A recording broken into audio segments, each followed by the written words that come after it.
What's up and welcome back to my channel. Now you might notice that I am in a vastly different setting, namely the bathroom of a hotel, because this is where the best lighting is.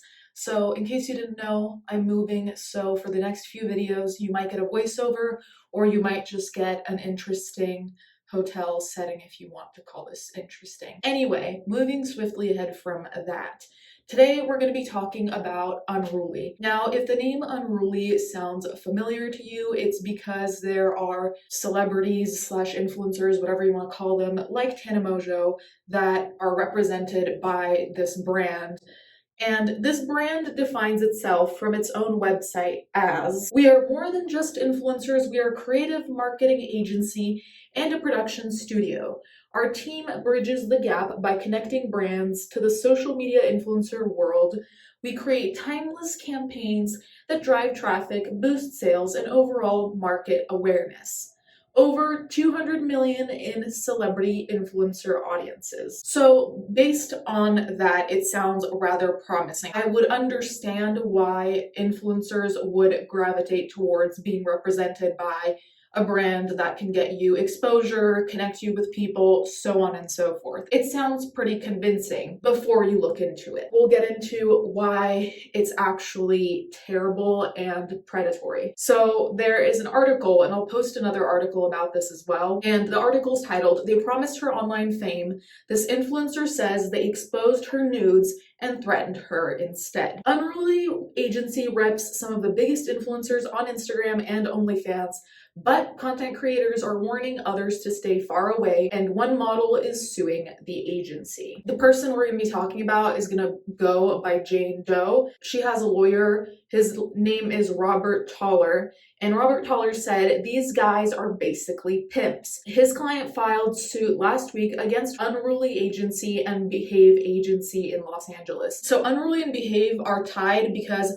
Unruly is like the parent agency of Behave, but they're being sued together because the people who work for Unruly and Behave are basically the same people and the same practices. So it's being treated as one, even though they're kind of separate in a way. Jane Doe alleges that Unruly/Behave team members posted an illicit video of her to a public section of her OnlyFans page without permission, rerouted her OnlyFans payment information to its own bank accounts, and posted a, quote, private photo of her to another model's page, captioning it, "Not safe for work." So right off the bat, they are taking her money. They are posting private information, her pictures that she didn't want out there.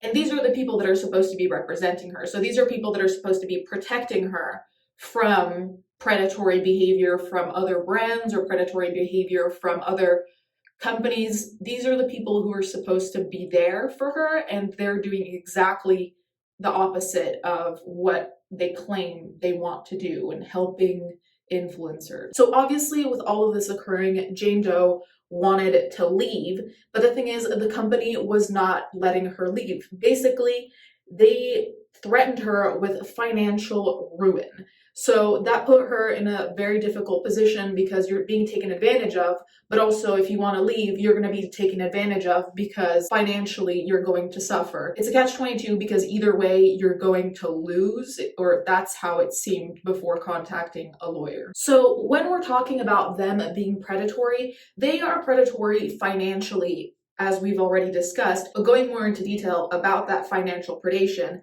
Doe basically was hesitating on whether she wanted to sign with Unruly because they wanted a 25% cut of her gross commission from OnlyFans, and OnlyFans already takes 20% of the earnings. So then that's just like 45% of earnings gone from her, split via OnlyFans and via Unruly, which understandably is not, I was going to say is not ideal, but it just doesn't make sense for someone to want to do that unless they think, like this company markets itself, that they're really going to be exposed to bigger opportunities, so this will be worth it, I suppose. It's also important to note that Jane Doe already had an OnlyFans following. So it's not like they put her on the map.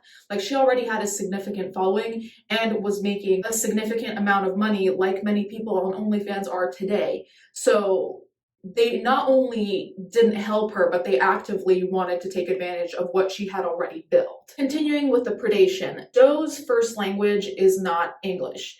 So when it came to signing the contract with Unruly, there was confusion. Now, the interesting thing is that obviously for most people, contracts are confusing, period. However, her lawyer, Toller, said that he agreed that it was unusually hard to make sense of the document. For what it's worth, as someone who's trained to read contracts, it was difficult for me to read, he said.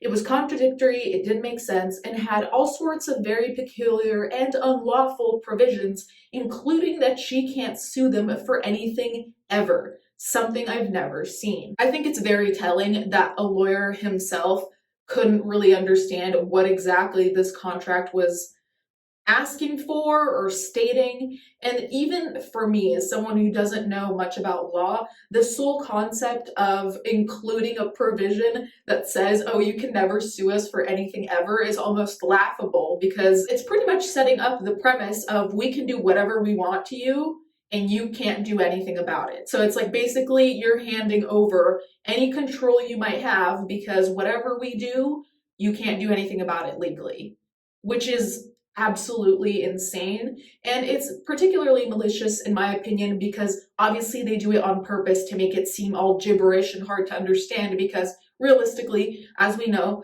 there are a lot of people who just sign contracts without reading them. I'm pretty sure all of us at some point in our lives have just agreed to the terms and conditions without reading the 12 pages that come before. I think they kind of expect these celebrities, models, influencers, whatever, to not read or not even try to read, so then they can trap them really easily. And if they do decide to read, they're still kind of trapped because it's such a weird document in terms of wording, contradiction, and so on and so forth. They make it even harder, even if people do want to try and understand what exactly they're signing. So as stated before, the first warning sign for Jane Doe was when, obviously unbeknownst to her because nobody would agree to this, Unruly/Behave changed her banking information on OnlyFans, and they rerouted it to themselves, to their own company, which meant that she didn't know how much she was making or how much they were taking,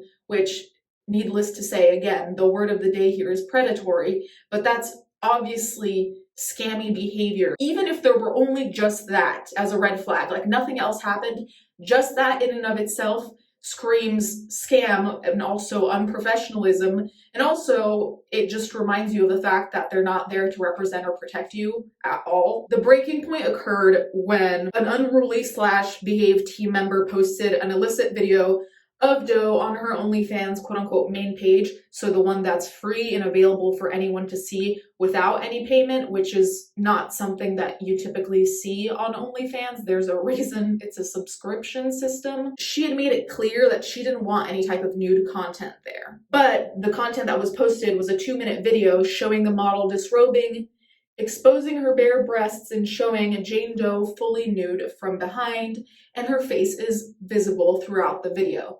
Now, this part I find particularly heinous because they already breached her privacy in different ways, but I find this particularly disgusting just because of the level of, I don't know if the word I want to use is intimacy, or just the level of disgust that comes from me thinking that someone is so comfortable just sharing your body whatever way they want, when you specifically said you didn't want them to do it, but they still do it.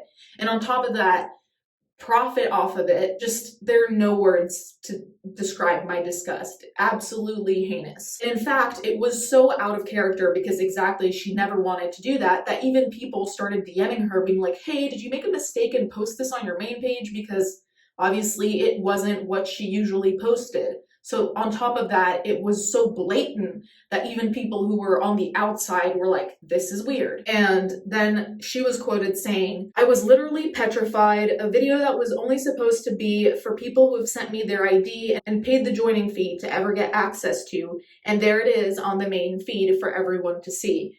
So she had her own system for this, and of course, Unruly slash Behave just did not care at all about her privacy and what she chose to do with her body and who gets to see what. So then an interesting aspect of this is that there's a content removal specialist, and this specialist was saying that it wasn't uncommon for Unruly slash Behave to post content that the content creators did not agree to be posted in place X or Y, and or being posted at all. It was basically the norm for Unruly slash Behave to go against the creator's wishes, to the point where there is this content removal specialist who had content creators ask him to remove content that had gotten leaked to other websites. They'd be paying $1,000 to $5,000 to get this content removed, which is so disgusting that they even had to go to that length of having to kind of fix problems they didn't cause and that they specifically had tried to avoid causing by being clear on what their boundaries were. So then, on top of everything, as if this isn't bad enough, to end the contract, like I said before, they had basically said, you have to keep working or we're going to financially ruin you. So they basically threatened her with financial ruin. And Toller, the lawyer, said he was shocked from the amount of money Unruly slash Behave wanted, down to the contract the company made her sign, which Toller described as absurd, as we now know. There's a provision where they're allowed to take a life insurance policy out on her, he says. I've never seen it in my life. All of these pieces add up to something very devilish. And then towards the end of the article, Toller makes the comment that it's strange that we haven't heard more about Unruly slash Behave and why no one's coming forward. And after all of what we've read and after all of what he's obviously seen, he thinks that it's because they're scared. So he basically gave a lot of credit to Jane Doe for coming forward, which he should and everyone should, because everything she mentioned is, like I said, predatory, but also just anxiety-inducing, breaching boundaries that you've created for yourself. Overall, the companies scare the hell out of me. And the fact that there are so many people that are celebrities or internet celebrities, whatever you want to call them, signed with them makes me wonder what the deal is in terms of, are the people that are at the top being treated differently? Are they just not saying anything? I have no idea. You guys can let me know in the comments down below what you think. Thank you guys so much for watching. Thank you to my patrons as always, and I'll catch you guys next time.